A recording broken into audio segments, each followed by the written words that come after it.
come on, be a big boy. Boys don't cry. Suck it up, get on that bicycle and go. What happens is that little guy internally thinks, I just got hurt. What I needed was my dad to comfort me. But he's telling me it's not okay for me to show that reaction. And he is the most important person in my world.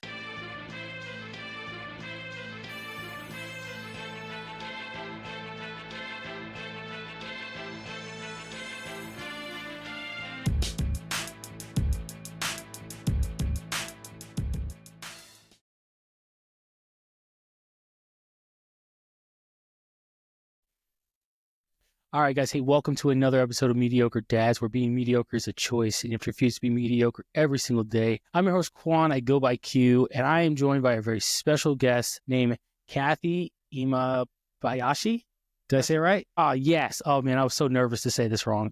And look, I was studying it beforehand, before we even got on. I was studying. I was like, man, maybe this is the way you say it. Let me tell y'all, there are a lot of people out there who, especially men, when we talk about, wanting to help dads raise their sons or their daughters or raise their kids in general, there's a lot of men out there doing that. And, we can, as speaking as one, we can tend to be very one-track mind or stereotypical when it comes to raising boys versus girls. And it's having that experience as men, being boys at one point, we kind of force our experiences on our sons in a way where it's very much of like, this is what you need to know, and this is what being a man is. And that's not to say all those traits are bad, or those characteristics are bad, but some of those things are bad habits learned that if no one ever told us they were, you would never know that. And so I say all that to say what I mean by that is, Kathy here, she does what she deals in with is helping fathers raise their sons. And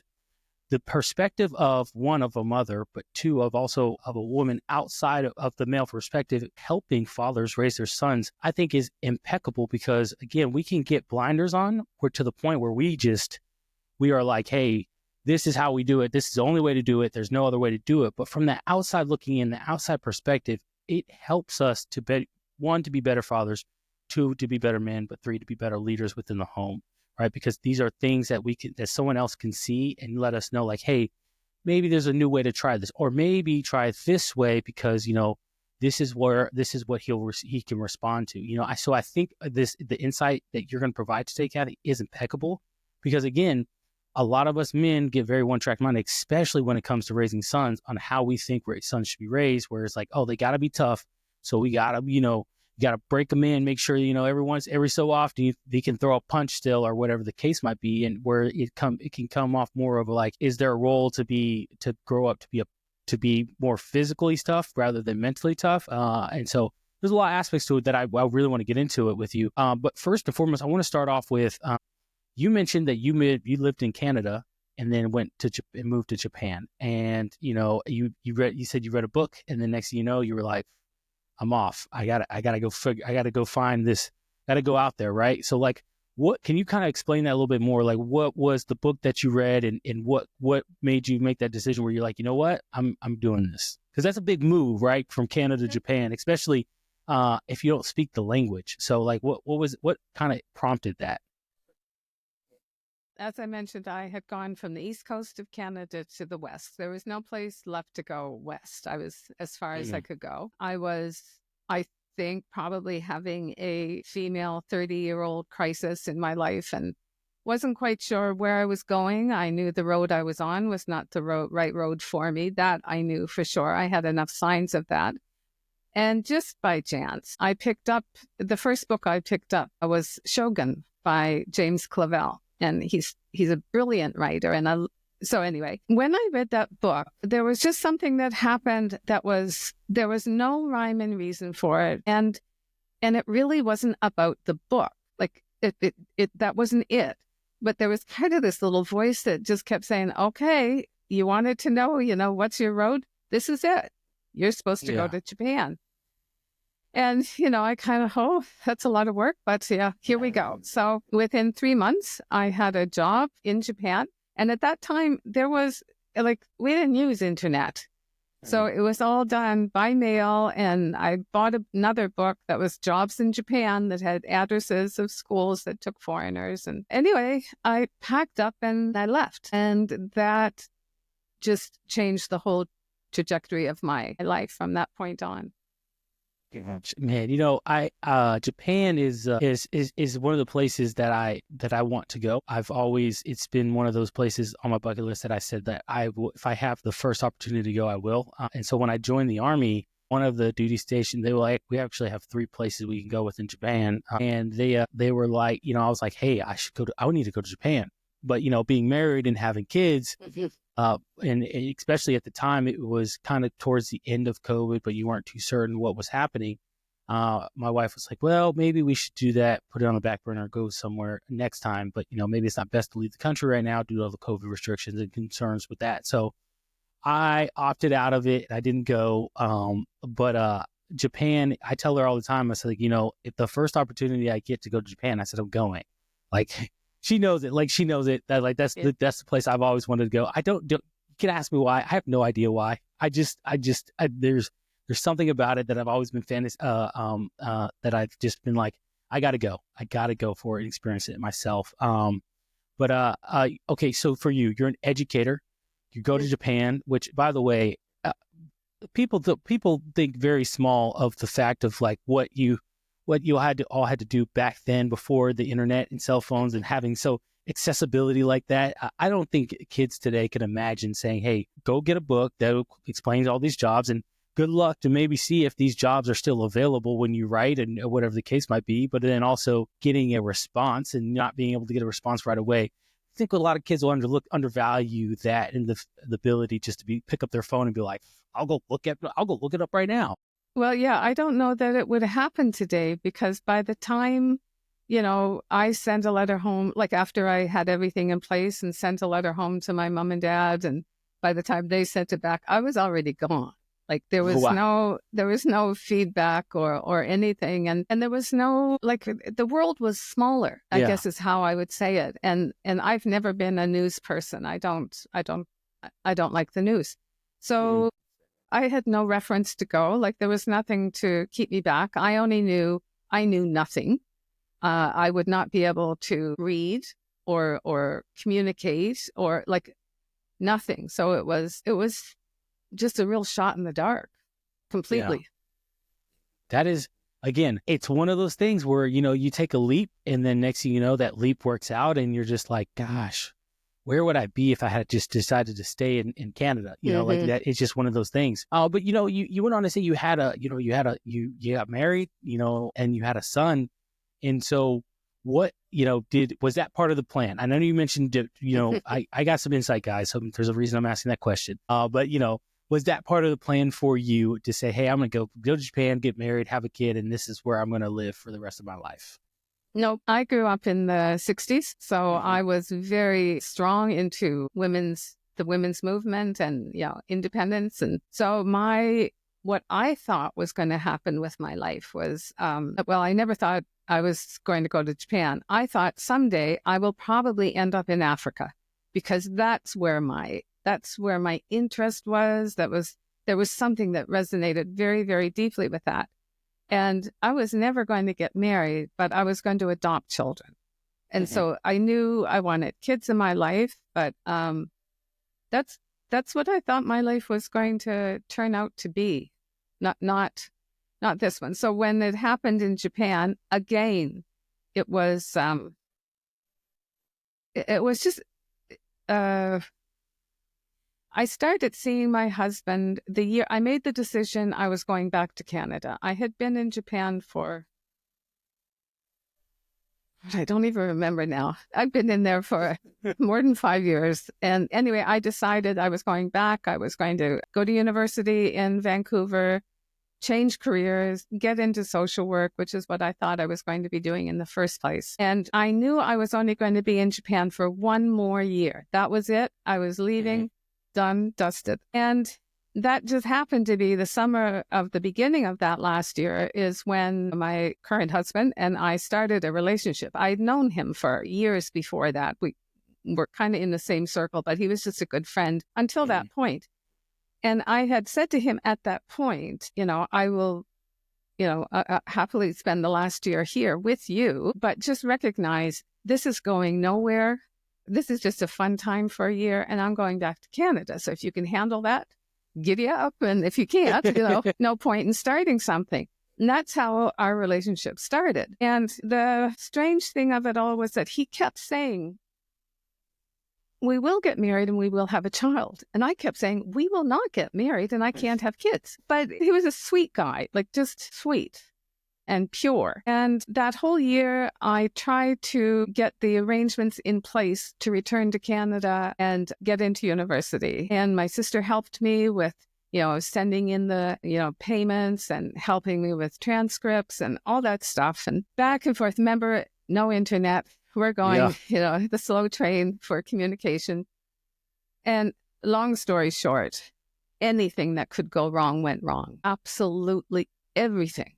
And right down till the last minute, like I had already told my boss that I was leaving. I'd given notice. I was just waiting for confirmation that I got in to the university program to get rid of my apartment. And I got that last note that said, sorry, everything has been screwed up this year. Basically, you've been late for this registration. We didn't receive this one. Sorry, you're not getting in this year. And again, one of those moments, it's like, okay, what's the message here? Like this, what am I supposed to be learning from this? And I called my good friend, a very good friend, and I said, I don't know what's going on. And she said, well, your husband, he's been saying all along that you're supposed to get married. Maybe that's what you're supposed to do.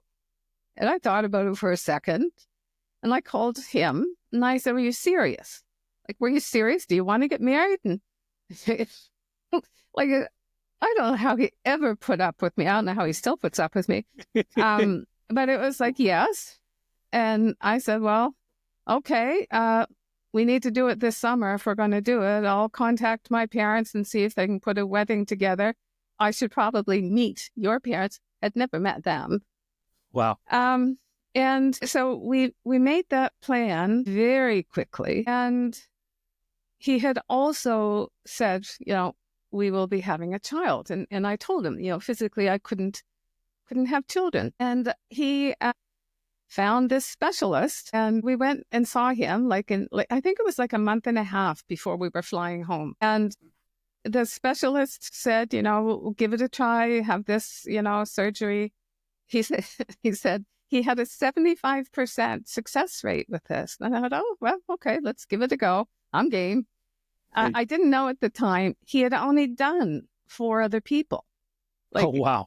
So it was, Anyway, long story short, I never make them short, but first time we tried, I had to ask for an early release from the hospital to fly home and get married. But other than that, everything was smooth and came back. And the first time that we were able to try, after I was off some medication, this little beautiful bundle jumped on board. And so that's where we are. Awesome.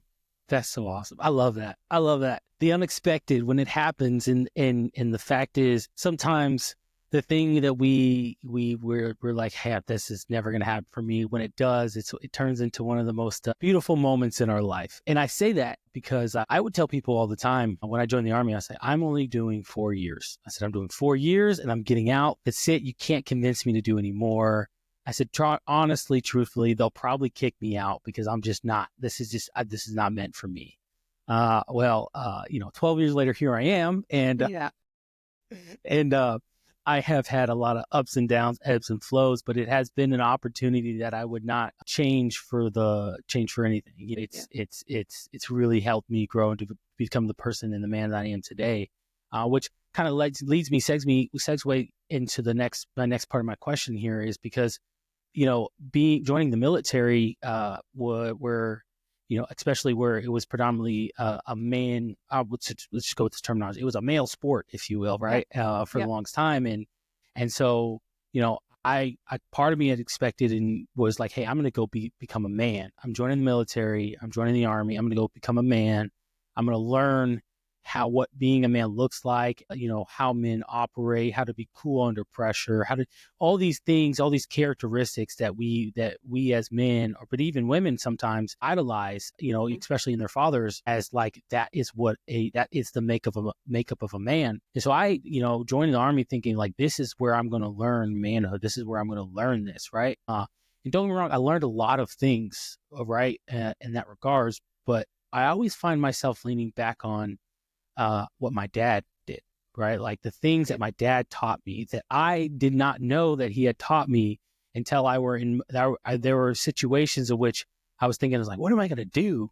And then it was kind of like one of those things where like my dad would do this and I'd be like, well, that's kind of a good idea. I'm going to go do that. And next thing it would work out. And, again, the Army kind of helped some of that, but it didn't, it was what my dad had taught me that really kind of got me over that hump there. But so for you, what led you to getting into this? Hey, I want to help dads who have sons because, again, as I mentioned in the beginning, a lot of men were like, I need to answer that call. This is a man's territory. But the perspective of a woman is it's priceless because again, as I mentioned, we get blinders on. Us men, we get blinders on. And I'm sure at one point your husband, when he gets on a certain task or whatever, there's blinders and you're just like, I won't be able to reach him until he's done. Like he's just there. Right. So like, not to call out your husband any means, but it's one of those things. You're kind of touching you really are touching upon so many things. First of all, I work with anybody who has any influence or impact on a boy. Yeah. I will. Got you. Okay. I love working with dads. Got you. Okay. The second thing is you said in your introduction as well that, kind of men have these blinders. Well, women have real blinders on and they make assumptions and so I'm a little tough on women and it's okay. because I grew up in that age. I grew up in the age where, fighting for women's rights and gender equality and we've done a pretty good job. Of course, there's lots of room for improvement for females and there probably always will be. But when I look at the world that, men are having to deal with today, when I look at some of the social media, when I listen to the words of some of the songs, when I see how a lot of women continue to talk as if a man is less. It's kind of like, woman power, anything a man can do, I can do better. And, it's gone completely in the other direction. And so while women have been bolstered up and tried to have more equality in the world, there has been a real concentrated effort to make that happen. And it continues, and there's still so much to be done. But nothing has been done for the men. So women are, doing better and better and better, and men are actually doing worse than they were, say, 30 years ago. But there's not the understanding, there's not the focus on the men. And so that's what I do, because we are not aware of it. When I often talk about unconscious gender bias, because that seems to be the driving force. When I talk about men and women, it's not that in order for one to have a better quality of life, it means the other gender has to have a worse quality of life. Like we can all raise each other up, but we're not doing that at the moment, in my opinion. So when you think about unconscious gender bias, and I think that's what drives everything. One of the things I do, I can't remember where I picked it up from, but took from another experiment that was being done. But I will show people a photo and then like a portrait. And that portrait, the first portrait is of like a toddler age child dressed as a girl in, stereotypical girl clothing. And there's like 4 questions that someone answers. What do you think a name might be? What do you think character, hobbies, and possible career, like off the top of your head? And then I show a second portrait, and it's another toddler dressed as a boy. Same 4 questions. And then it's explaining to the people who have done this experiment, and all of them say beforehand, that's a very interesting, all of them say before, they're very aware of, stereotypical problems, and they don't do it. They don't have biases. They don't have them. They're aware, they're evolved. And when they look at their two answers, and then I show the two pictures together, and I say, this is the same child. So I don't say it's a boy. I don't say it's a girl. I just say, look at your answers. Mm-hmm. And they are so biased. Like the little girl has a little girl name, doing, sweet, nurturing kind of characters. Probably she'll be an artist or a ballet dancer or something. And all the answers for the little boy were, oh, yeah, he looks like trouble. He's probably going to be a truck driver, or he's going to end up in jail. Like, it was just really negative based on what they thought it meant to be a male or a female. So when you start to become aware that your thinking is different. So when you look at your little girls and you are going to respond to something, like say they've misbehaved, mm-hmm. and you're going to say something. If you can just imagine in your mind, just for a minute, okay, what if she was a he?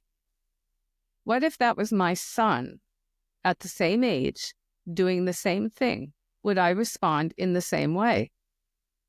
More often than not, a male child, there's a whole bunch of things. They're usually spoken to less vocabulary is used with them. They're often dealt with a little more physically, like just, they're like little girls will be hugged a lot. They'll be, mm-hmm. good and God to, but little boys aren't. And when it comes to discipline, usually it is much more rigid and firm to the little boys than it is with the little girls. And that's where your unconscious gender bias comes in. And when you talked about, last thing before I forget it. You're good. When you said about, like, for example, my husband, any male, being, single focus, and so I'd have to wait. That's part of the understanding of the differences.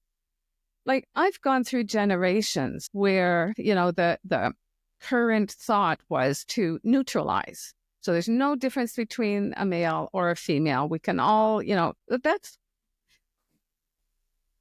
I was trying to think of a word I could say that wouldn't be bleeped, but, that's just not smart thinking. There are differences. It's BS, truthfully. Yes, yeah, okay, that's okay.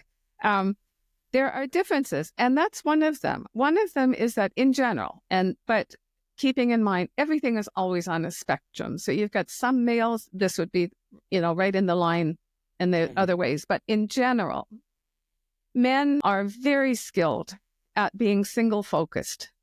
They have a project, they zone in, they don't hear the background chatter, going on. They are going for it. Women, in general, are very, very good at multitasking.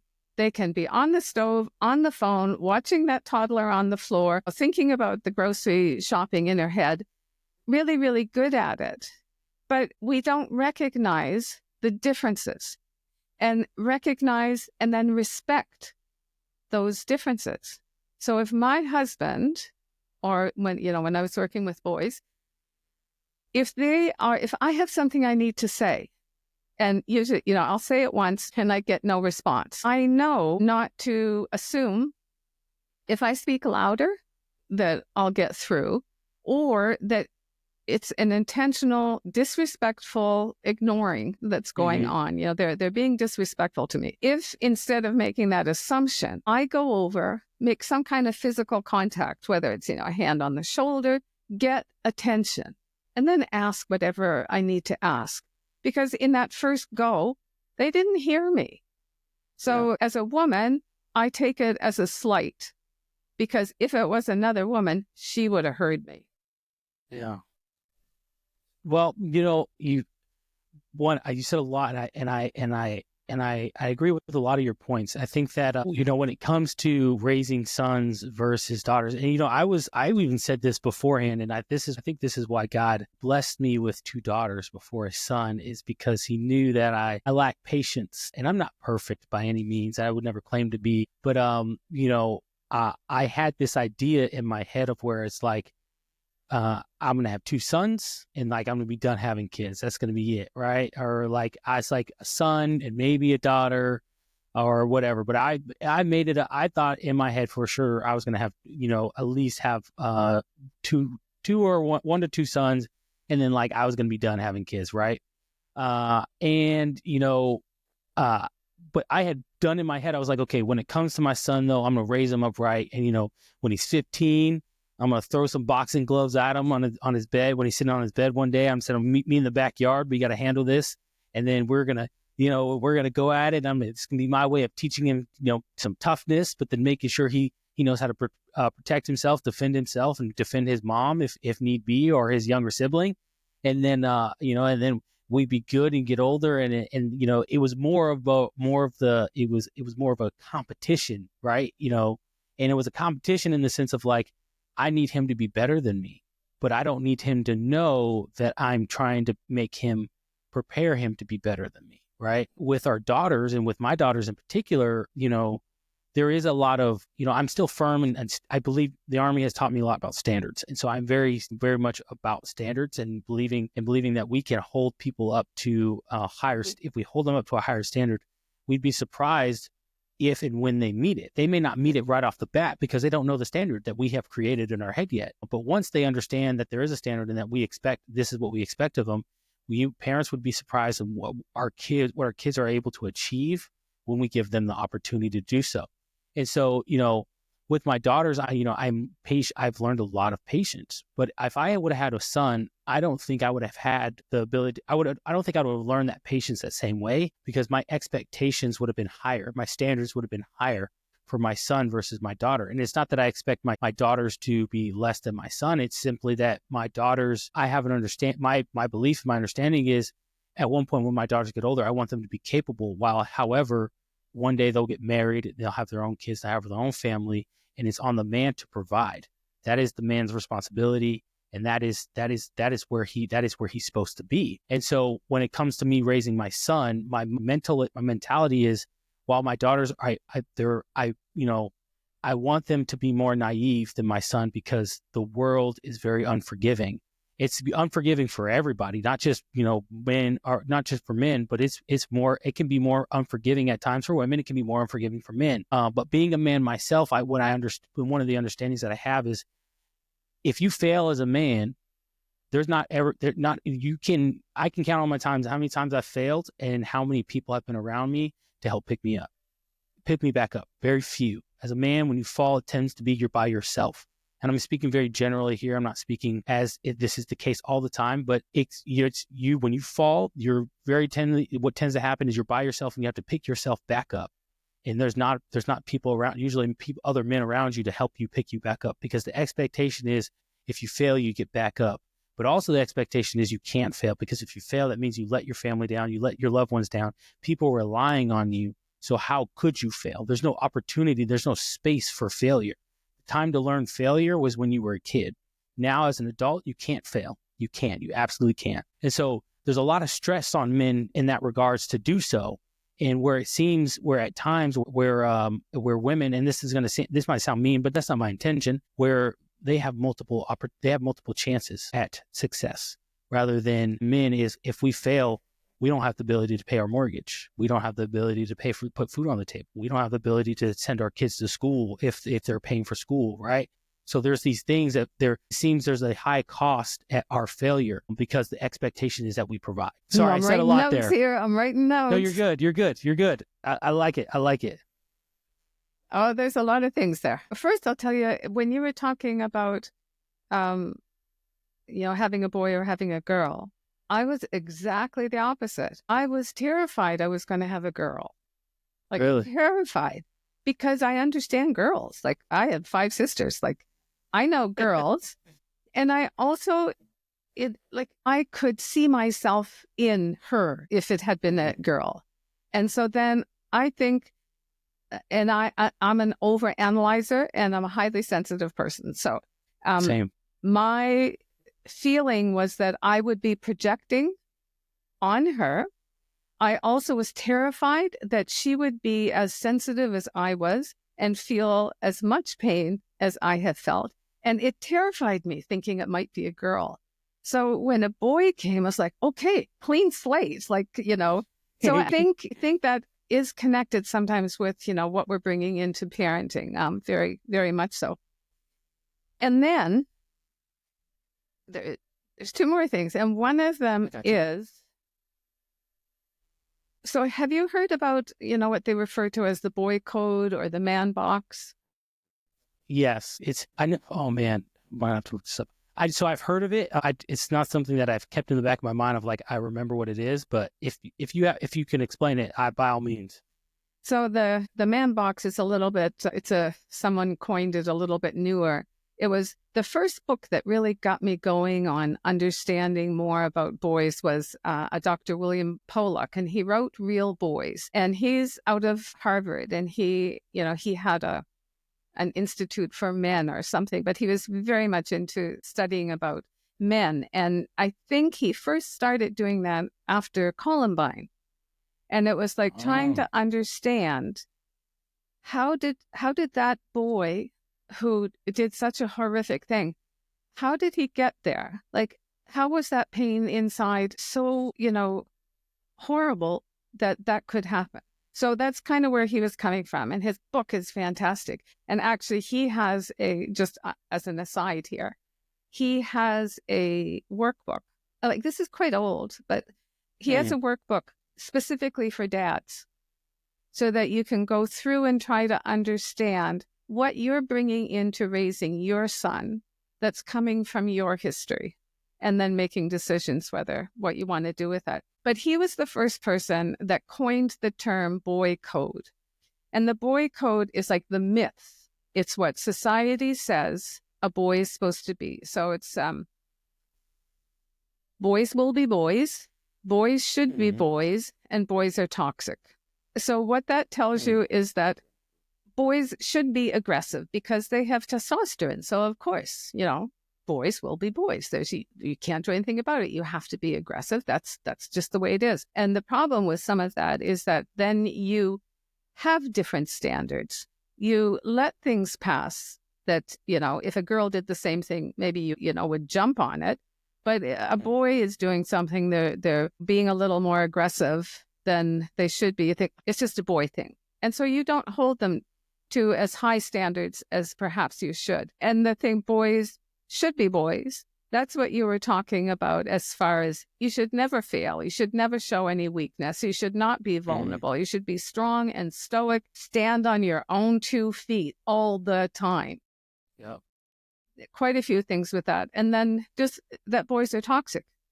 And that is what society is saying.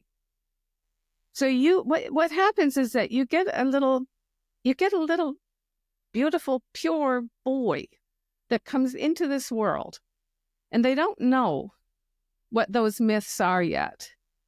And he has, if you are aware and you nurture him as you would any other human being, you will start seeing these things. And that's what happened to me. I started seeing, this is what he is being told. And every time a child shows a weakness. So the typical example, say you're teaching your son to ride a bicycle. He's 3 years old, get training wheels. You're teaching him how to ride a bicycle. You've just taken the wheels off, the training wheels. And he falls and he hurts himself, skins his leg, hurts himself. He starts to cry. He's hurt, like he's justified in crying. And if your reaction is, come on, be a big boy, boys don't cry, suck it up, get on that bicycle and go. What happens is that little guy internally thinks, I just got hurt. What I needed was my dad to comfort me. But he's telling me it's not okay for me to show that reaction. And he is the most important person in my world. So if he says I'm not supposed to cry, I'm not going to cry because I don't want to risk the chance of losing my connection with him. And so he puts on this mask. And the next time he falls and he's thinking of crying, He pulls that mask up and he's a boy. And then he knows you're going to be there with him. The problem with that situation is that as that little boy continues to grow up over and over and over again, he learns to put up more masks. If he's in kindergarten and he starts dancing like a ballerina and he's got a few of his other kids and they start making fun of him, well, he won't be doing that twice. And he will put on that mask that says, boys don't do that. And so he eventually, if there's enough masks that male has had to put on, he sometimes will lose that ability to tap into that real, pure, beautiful little boy inside. And that's often when you have, men who really don't grow up or, they just take the wrong roads, whether it's, addictions or drugs or legal things, whatever. But it all stems from that. So when you're looking kind of at a society, if parents, because they are, you talked about, your dad's kind of on your shoulder, like what would dad do kind of thing. I do the same thing. And if we realize the power that we've got as parents, and if we learn just a little bit more to understand these biases that we have and that they don't need to be there, then we can raise boys especially, but girls as well. Like it's just a flip, but it's a little different. Boys, I think, are more challenged right now, and they don't have the support. So, and I mean, okay. Go ahead. Sorry. Go ahead. No, go ahead, I'll let please. you respond first. Yeah. Oh, please. This is an opportunity for you. People hear me talk all the time. Go ahead, please. Well, something that I have learned, and again, sometimes when you don't have the experiences, that concept of empathy, it's really hard to tap into. But in our family, we decided when our child finished elementary school, we were a 2-income family. Like we were in Japan. We needed 2 incomes to be able to manage things. And I really wanted us to try to see if there was any way we could get in a position as he was going through his middle and high school years that we could always have one parent home, one parent always available. That was just something that was very, very important to me. So we ended up leaving the country. We went to Lebanon, to Beirut. And because luckily, I was born as a native English speaker, I could get a job. My husband couldn't, but we decided, okay, we don't need to be in the stereotypical roles where the man is the provider, the man has to be the one to go out to work. And that started a whole, that all of the years after that we were outside of Japan, I was and still am the sole breadwinner. And I have never, like the pressure, the extreme pressure of feeling that my whole family was relying on me being able to bring in an income was like, that was hard. And so it was I have more appreciation for what males feel, but we don't talk about that. Like we don't talk about, and it doesn't matter if it's male or it's female. If you are solely responsible, there's a pressure there that doesn't come from stereotyping. It comes from that incredible responsibility. And I think at least today, there are more and more families who are making decisions about that based on who can make the higher salary. Yeah. Well, and go ahead. So that's creating a whole different dynamic. And then, which my husband faced, it's trying to get past that, what am I doing with my wife out working and I'm making the meals and picking my son up from school? Like he really had to find a way to be comfortable with that, to pull in on what's the reason we're doing this. And it's for our son. And we'll kind of do anything for our son. But that was a big ego adjustment. Yeah. No, it can be hard. Because then, it's, it's some of the simplest things, right? You're around your friends and they're like, hey, Queon, how much did you make last year? And you're just like, well, my wife made, and the feeling of where it's demasculating, because again, generally that's the role supposed to be the role of the man. When you mentioned the son, the bike riding, and they fall down and scrape their knee. I have I think it's maybe a differing opinion on it, because here's my thing. My daughter, they're playing outside with her friends, and we live in a cul-de-sac, and the kids, and they all play together, whatever the case might be.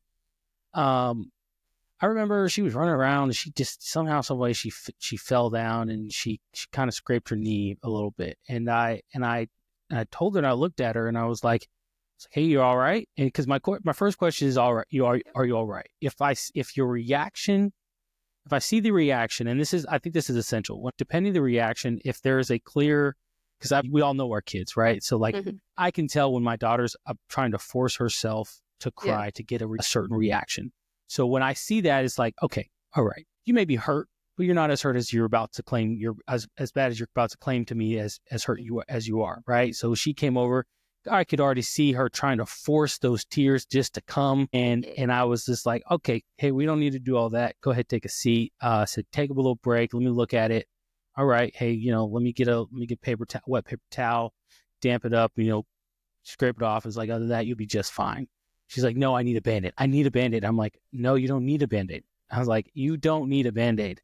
I thought to myself in that moment, I was like, okay, if my son had done this, would the reaction be similar? Truthfully, my hope is yes. However, I think there would be a little less patience, because again, we're putting the expectation, and I'm all about transparency here. So the expectation is on our son, on sons is, especially young men, is like, hey, the world's going to be unforgiving.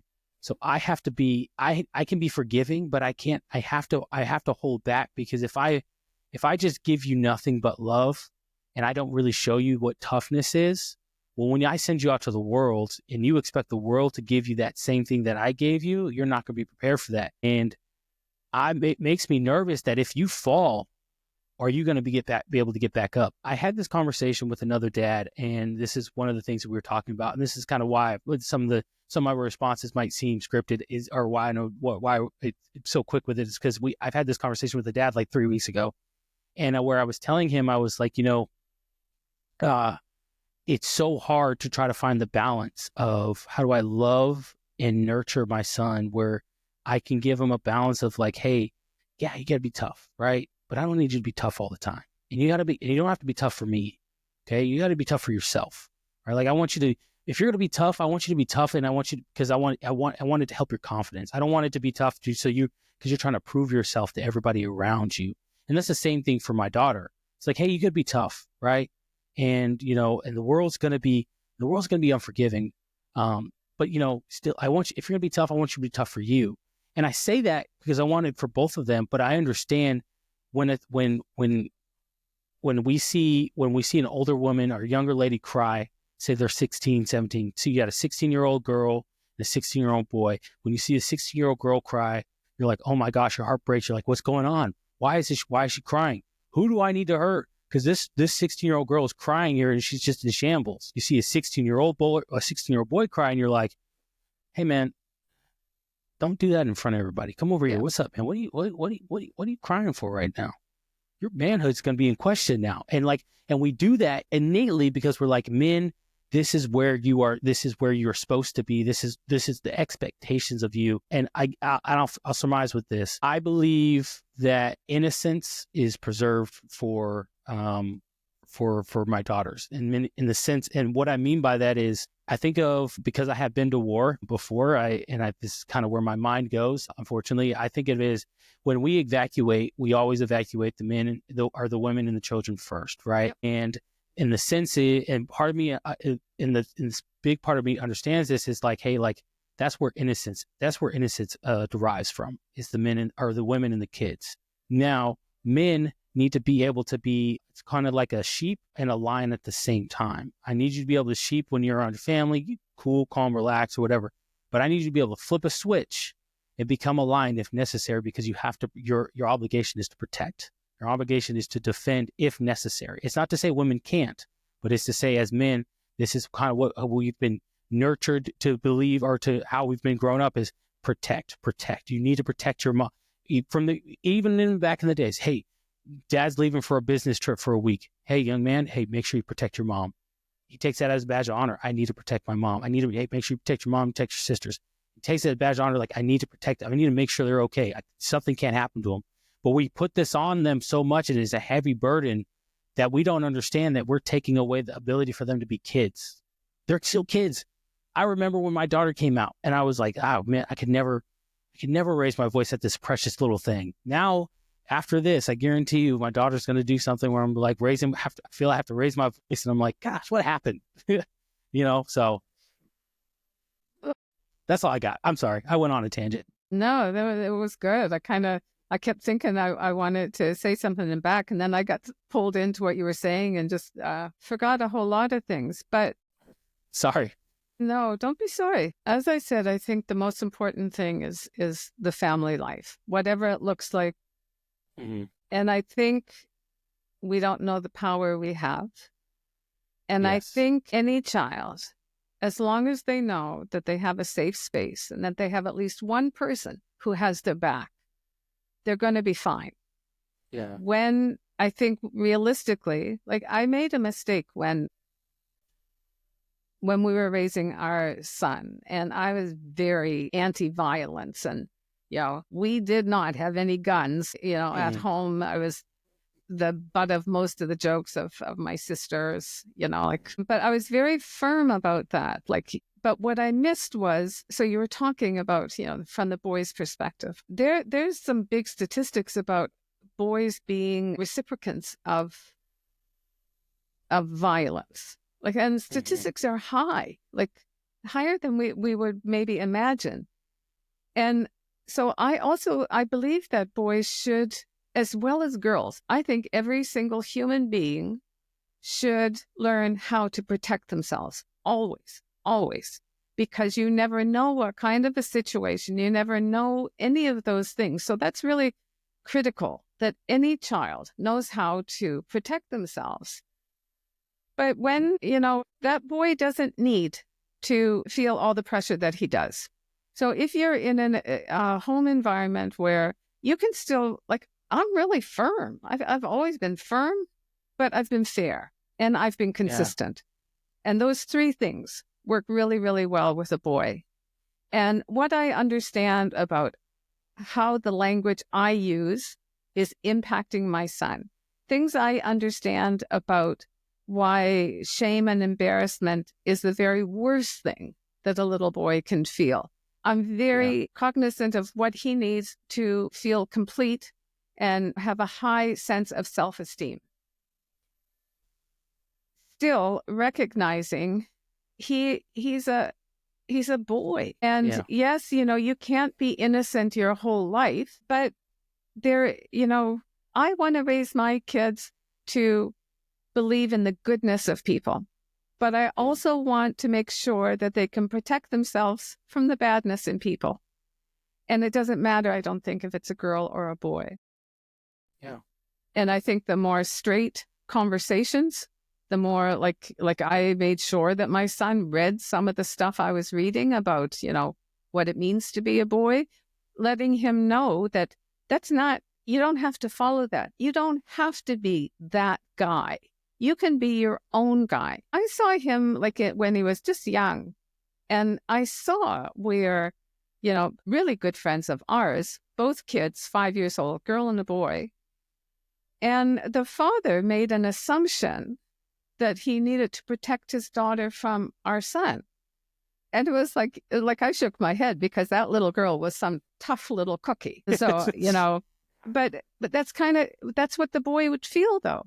So we talk about it, and it's not a fair world. And you do have to prepare them, but they don't need to lose that core of goodness, and they don't need to lose that, I think. Yeah. I agree. I think the foundation needs to be, if you have a solid sound foundation and then everything else, it's just growing on top of that. But like I said, I think the younger years are essential. And I think on your website, you mentioned you really help with the 0 to 12. And I think those years are those fundamental years where you're really instilling the foundation. And then, and then after that, that's kind of where the things that you instilled into them, that's when they kind of get to come into practice. They come into play in their day-to-day lives. If you make a focus on two things, like raising your boy, like when he starts coming into this, if you focus on two things, one is your connection. And anytime you're doing something, anything, if you think, is this going to bring us closer together or further apart? And you make a decision, always, you work on that connection. And the other thing is communication. Learn about the support that he needs. Learn about, being able to talk about your emotions, having that capacity. Learn about the differences between little boys and little girls. And then what you'll find is as they get older and they're facing all kinds of new things, especially when they're going through their tweens and teens, and then especially young adulthood. If you have created that base with your connection and your communication, what you'll find is that even though maybe your son, when he is out in the world, has to put on that bravado and that face, he knows he can come home and he can sit down with his dad and say, you should have seen what happened today. And he will tell you all this stuff because he knows it's okay that you get him. And that even though when he's out in the real world, he can't show that vulnerability, that he always has that space with you. And that connection and that ability to communicate is what will take him through everything. Yeah, no, I love that. I do this with my daughters, and where I'll tell them, not my youngest, she's only 2, so she can only truthfully understand so much of the worry, some of the complexities of the things that I'm talking about. But I still think it's important that when I am talking to my oldest, that she's present so she can hear these things and she can get used to understanding kind of, okay, this is what Dad's talking about. But primarily with my oldest, I'll say, hey, like, you have a lot of, because like me, she has ADHD. And so she can be, she does this thing where when we get emotional, when something happens and it's really important to us or whatever the case, or we determine that's really important to us, our emotions can just get really riled up. So like the core emotion for me is anger, unfortunately, but I don't want her to get that core emotion of anger as the thing where she solely relies on. So I'll tell her, I'll remember if we're talking, if she's done something or whatever the case might be, I'll teach her how to calm down. And then I say, hey, okay, tell me, how are you? What got you there, right? I was like, because one moment we were just playing, and then the next moment I said, hey, we can't do that because of this, and that. And then I understand the secondary, the tertiary, the effects of like, if we do this one thing right now, when in 15 minutes we have to go to the store, right? Like we can't we can't pull out Monopoly and play Monopoly right now. But, to her, it's like, why not? It's a game. Let's just play it. But, I try to explain to her like, hey, when you don't want to listen to Dad, it upsets me because, for me, it's, I'm not telling you no because I want to tell you no because I want to make you angry. I want to see you suffer. I'm telling you no because there's other reasons why I have to tell you no. Like, hey, we're getting ready to go to store and we're going to have to. I said, Monopoly is a game that takes hours. She doesn't understand that because she's never actually played a full game of Monopoly before, and so like, and if anybody who played a game of Monopoly, you understand. There are families who will leave that board up at that night, say, hey, we'll come back at tomorrow evening and we'll finish this game, right? And like, but she's never done that before, because she doesn't understand like, oh, like this is a game that could take some time. And so, and I'll tell her, I'm like, hey, upset me, because like it felt like you just didn't want to listen to me and you didn't care what I had to say. Hey, I love you and I want you to be happy, but doesn't mean every single time that you have to get what you want. I'm sorry, it's not going to happen. And my hope over time is her response is, well, Dad, hey, it just feels like you always tell me no when I want to play a game. And so, this is why I got upset, because it just felt like, okay, I'm hearing another no rather than, hey, like, do you want to play with me or not? Or am I just taking up your time? Am I just taking up your time of your day and you just don't care what I want to do? And so I have to apply this where I'm like, okay, hey, I want to understand her and I want her to understand her emotions, how she feels, because I think emotional intelligence is one of the core things of helping raising kids. So I want her to have that emotional intelligence to be able to say, hey, this is how I'm feeling right now. And I need to communicate that to my dad. This is how I'm feeling. Time and place, of course, time and place, because, I keep communication with my parents still, obviously, time and place and being respectful to them, because they're still my parents at the end of the day.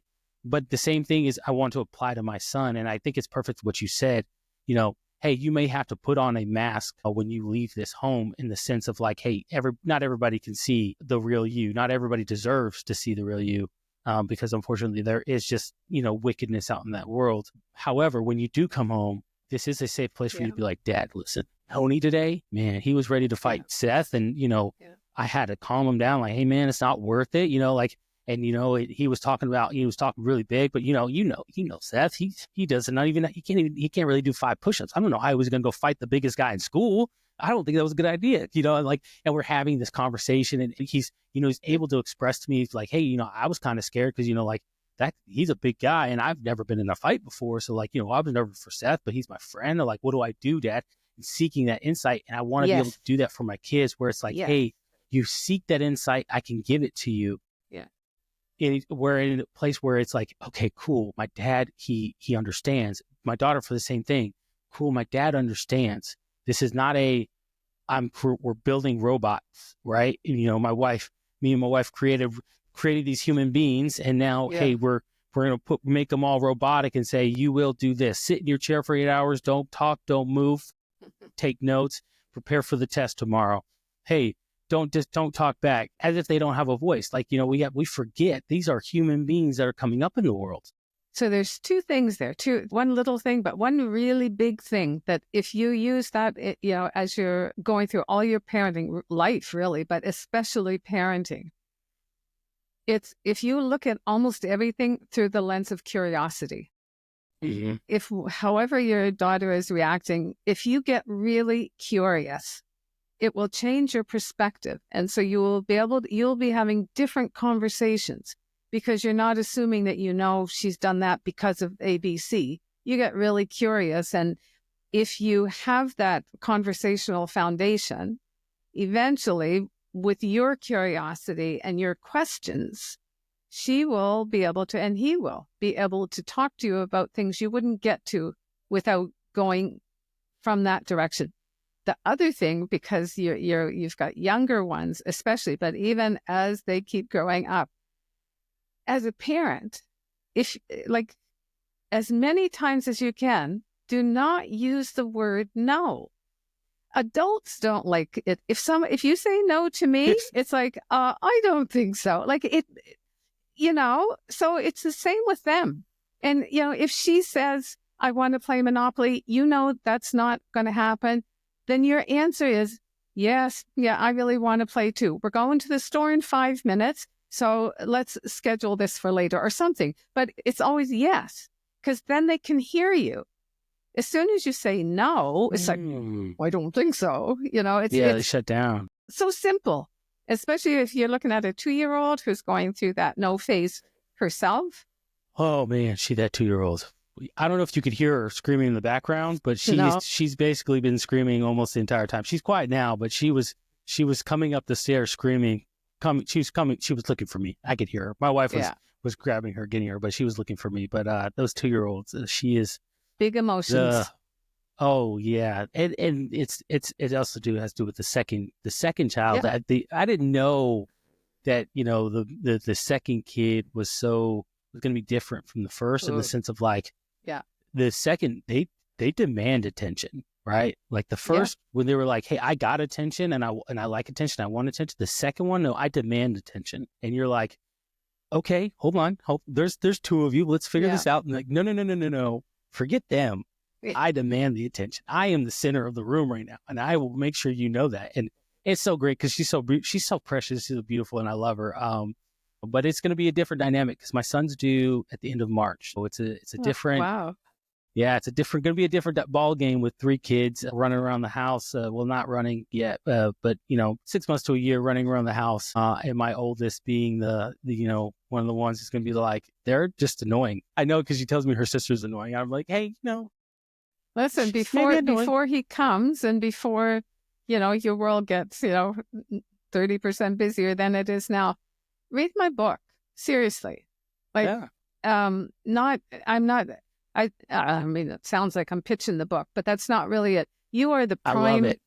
you're the prime person to read it. Your child has not been born yet.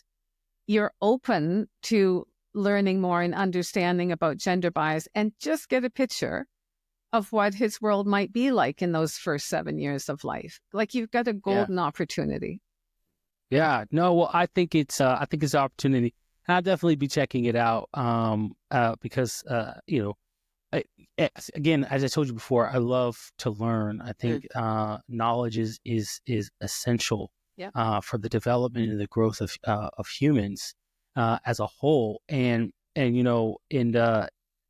really, not knowledge in the sense of like, hey, I want to be smarter than you. Knowledge in the sense of like, I just want to understand the Yeah. world around me and how it works and what's going on, rather than assuming certain things, which lead us down this whole rabbit hole. Truthfully, the whole entire conversation, what we just had, right? Where a lot of the things that, when it comes to about raising boys or raising daughters or whatever the case, or raising girls, is the simple fact is a lot of it's built off these preconceived notions or assumptions that we have on what it's supposed to look like, when we don't actually have that foundational information to say, oh, got it, I was wrong. And so I need to shift my focus or shift how I do this. And so we can apply it to equally between my son and my daughters, or my son and my daughter. One of the other things to remember that is helpful, because I think when we start thinking about the world our children are going into, it can be really overwhelming for us. And if you really think about that concept of, the center of control. So what can you control and what can't you? You can control what's happening in your family, in your home, the way you're raising your children. You cannot control all that other stuff. So if you put your focus on raising those children to the best of your ability, learning as much as you can, and then trusting your instinct and raising them in a way that they will thrive.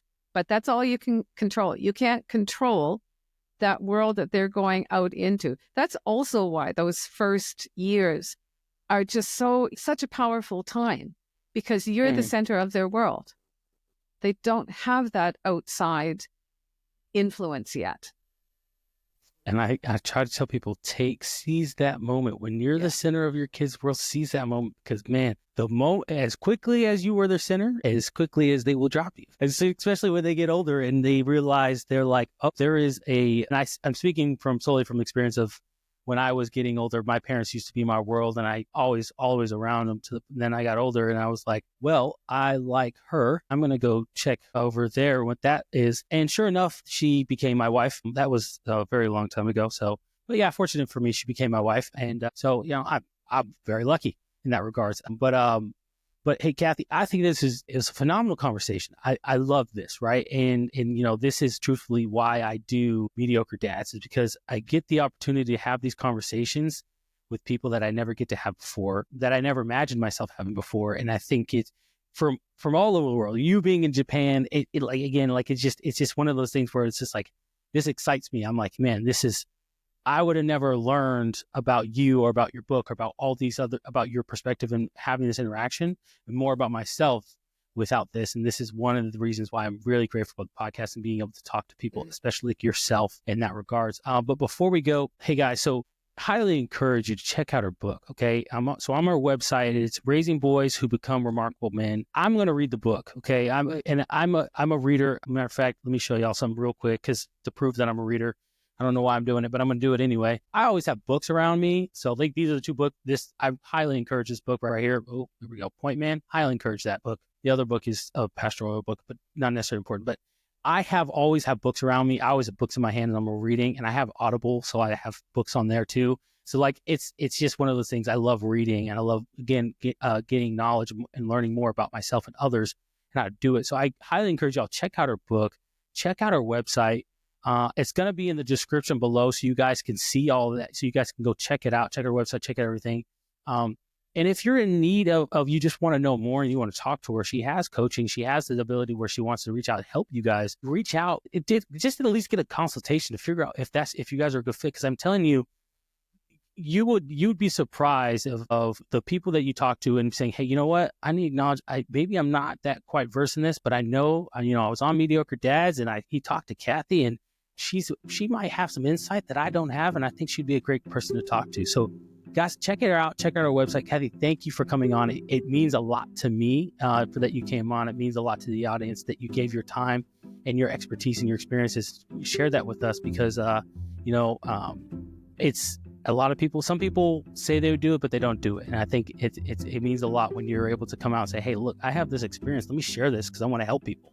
I think the more we help people, the better we make the world, the better we make the earth, better human beings we make, So again, I thank you. I appreciate you coming on. Before we go, do you have anything you want to say before we log off here? No, I just want to say, really thank you for just providing the platform, having such a vulnerable conversation, and congratulate you for helping other men. So thank you. Yeah, it's been a pleasure. I appreciate it. Thank you very much. Absolutely. Hey guys, like I said, all of her stuff, the website and everything will be in the description below so you can check her out. And of course, guys, as I usually tell you, being mediocre is a choice and you have to refuse to be mediocre every single day. That's all I got. Mediocre Dads out.